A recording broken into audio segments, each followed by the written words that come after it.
You may win this time. Shia Kazing!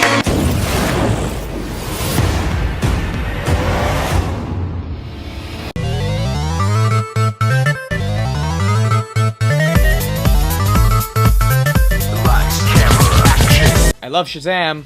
Is that all? No? Good, because I want to talk more about it. So, I knew Shazam was going to be good. The trailers just looked excellent. I had just this feeling in my gut that this was going to be it. Yet another home run in the DC ballpark. In fact, it's probably more. Let's see, if we imagine a baseball stadium, we'll have, like, Aquaman here, we'll have Wonder Woman here, and screw it, I like Justice League, we'll put it right here, and then we have Shazam up to bat, and we got a grand slam, baby! If I had to describe Shazam in one word that isn't any of the typical words you would expect from this movie, like funny, or joyful, or goofy, I would say Shazam is more engaging. Now, what do I mean by engaging? Because that sounds a lot more general of a term. Anything that's good has to be engaging, whether it be a movie, a game, or even a book. You gotta stay hooked on it. Heck, even something bad can be engaging.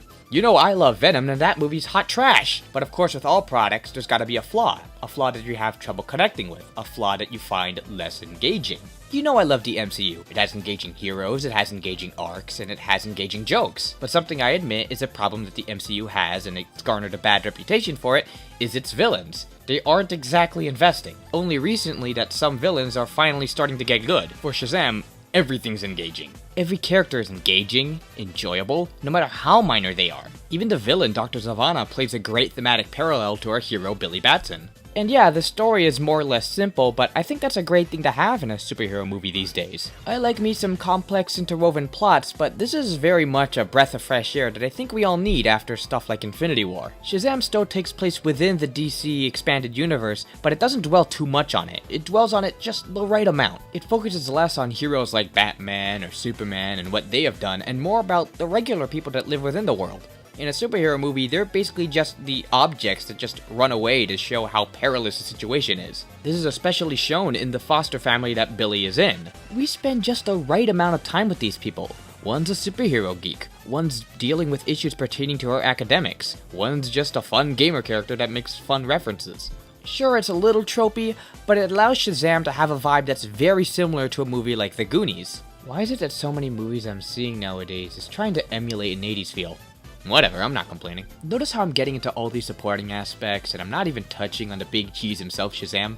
That's how good all of this is. And Billy Batson is, say it with me now kids, engaging. He's an incredibly human character with the right amount of flaws that you just can't help but root for him. This is not some corporate exaggeration. Billy Batson feels like a real person. Like I can go up to the street one day and like shake his hand. And when he says that magic word, the movie becomes a laugh riot. Shazam does feel like Billy Batson in an adult body. And that's perfect. If you can't get the whole thing about Asher Angel and Zachary Levi having to be the same character, you can't get that done, then the movie's pretty much ruined. But they got it done right thanks to great writing and great acting. The kids just act like kids, and that growing bond that Billy has with his family is what allows this film to become so engaging and so full of heart. Just like the hero itself, under all that theatrics and lightning hands and jokes, the movie has a living, breathing heart. I haven't had that sort of feeling with a superhero film since seeing both Guardians movies. In fact, yeah, that's what Shazam feels like.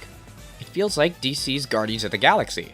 And I know it's ironic because James Gunn, the director of both films, is now working on a Suicide Squad movie. And I know the core outside aesthetics is going to fit very well into Suicide Squad with the whole criminals becoming heroes thing, the bright colors, the quirky characters. But I think Shazam embodies the soul of what makes a Guardians movie. Not only does it have that perfect balance of humor and heart, but it focuses on the core theme about love and the bonds that tie us all together. And we could always use another movie like this in the world. Sure, Shazam does have problems. The cinematography especially is kind of bleh. It could use a little bit more color, and the child acting is hit or miss depending on who you're looking at. But none of this takes away from how great Shazam is, how great the story, the characters, how engaging everything is. DC has a great hit in their hands, and I hope this inspires them to create more films like this going forward. Because if this is what we can expect for them in the future, I think we could all forgive them for this, right? To this handsome hunka hunka